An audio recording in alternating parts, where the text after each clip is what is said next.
안녕하세요. 누리 행정사 TV입니다. 오늘은 공무원 병가 사용 중 발생할 수 있는 가장 민감한 문제 두 가지를 심도 있게 다뤄보겠습니다.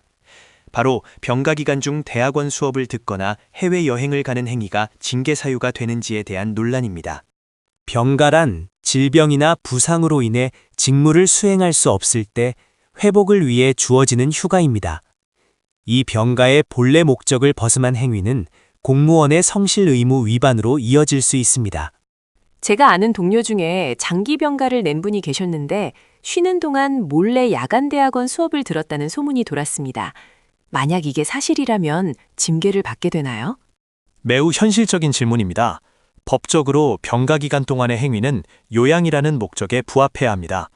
대학원 이수 행위가 징계 사유가 되는지 여부는 그 행위가 요양을 방해했는지, 그리고 공무원의 품위를 손상했는지에 따라 달라집니다. 단순히 몇 시간 수업을 듣는 것만으로도 징계가 될 수 있나요? 만약 병이 회복기에 접어들어 가벼운 활동이 가능한 상황이었다면요? 좋은 지적입니다. 핵심은 성실 의무 위반 여부입니다. 법원이나 소청심사위원회의 판단 기준은 병가를 내기 전후의 상태 변화와 요양과의 관련성입니다.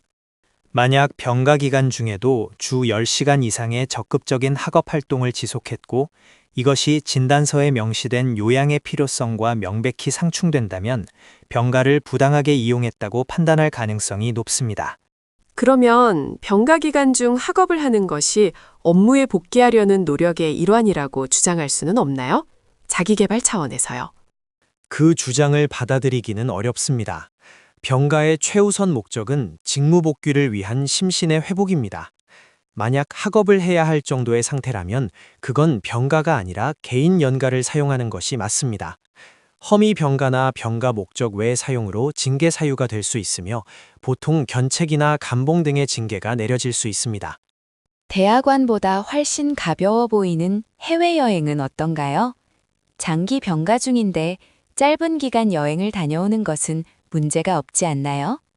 해외여행은 더욱 민감한 문제입니다.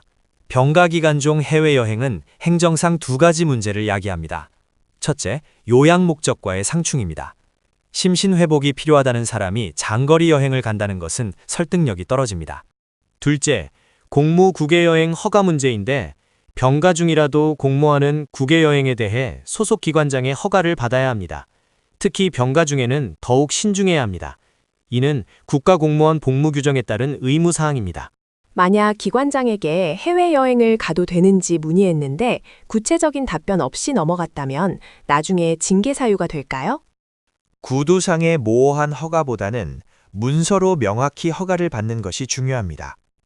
하지만 설령 허가를 받았다 하더라도 여행이 진정한 요양을 방해하거나 장기간 체류하는 등 복무 규정을 위반하면 마찬가지로 징계 대상이 됩니다.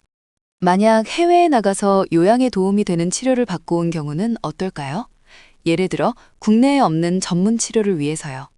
그 경우는 예외로 인정될 여지가 있습니다. 하지만 반드시 사전에 소속 기관의 자세한 치료 계획과 진단서를 제출하고 공식적인 승인을 받아야 합니다. 승인 없이 출국하는 것은 무단 이탈로 간주되어 중징계를 받을 위험이 매우 큽니다. 결론적으로 공무원 병가는 사적인 휴가와 다릅니다. 대학원 수업이든 해외여행이든 병가 기간 중의 모든 활동은 요양이라는 목적에 방해가 되지 않아야 하며 소속 기관의 통제하에 있어야 합니다.